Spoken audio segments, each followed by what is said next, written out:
নমস্কার বন্ধুরা, spiritual awakening চ্যানেলে আপনাদের সকলকে স্বাগত জানাই।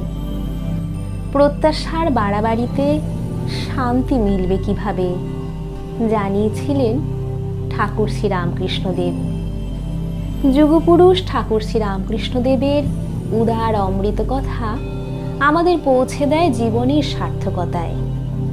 ঈশ্বরে মন রেখেই সাংসারিক কর্তব্য পালনের যে অমোঘ পথ তিনি দেখিয়ে দিয়ে গিয়েছিলেন, তাই আজও আমাদের পাথেয়।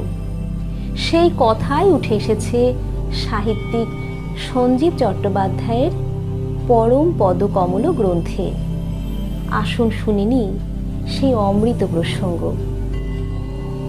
সাধুজন বলেন প্রত্যাশা না রাখতে।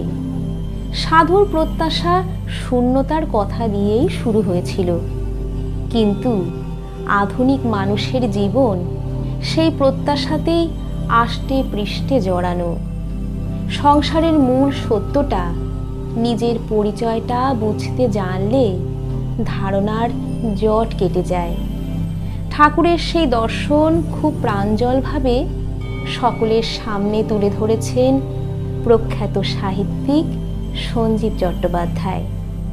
তার বিখ্যাত বই পরম পদকমলতে ডুডুও খাবো তামাকও খাবো শীর্ষক অধ্যায়ে তিনি লিখেছেন, ঠাকুর গান গাইতেন, যা চাবি তা বসে পাবি, খোঁজ নিজ অন্তঃপুরে, ডুব ডুব ডুব রূপসাগরে আমার মন।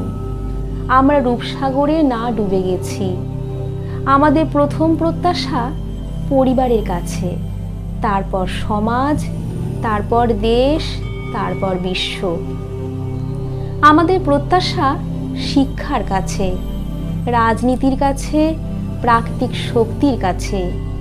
রোদ যেন রোদ ঝলমলে দিন পাই, মলয় বাতাস পাই। শিক্ষার জীবনচর্চা যদি মানুষের ভিতরটাকে বাইরে এনে ফেলে, তারপর যদি মিছরির মতো ভেঙে টুকরো টুকরো করে ছড়িয়ে দিয়ে আর সেই টুকরো সমূহে যদি ঝাঁক ঝাঁক লাল পিঁপড়ে ছেঁকে ধরে, তাহলে জীবনানন্দ আর থাকে কি করে? ঠাকুরের এই দর্শন ধরে এগোলেই হয়তো আমরা প্রত্যাশিত উত্তর পাব।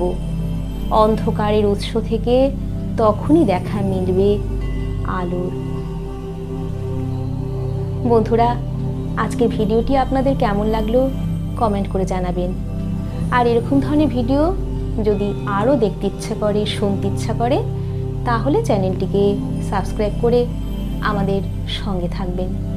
দেখা হবে পরবর্তী কোনো ভিডিওতে। প্রণাম ঠাকুর, প্রণাম মা, প্রণাম স্বামীজি।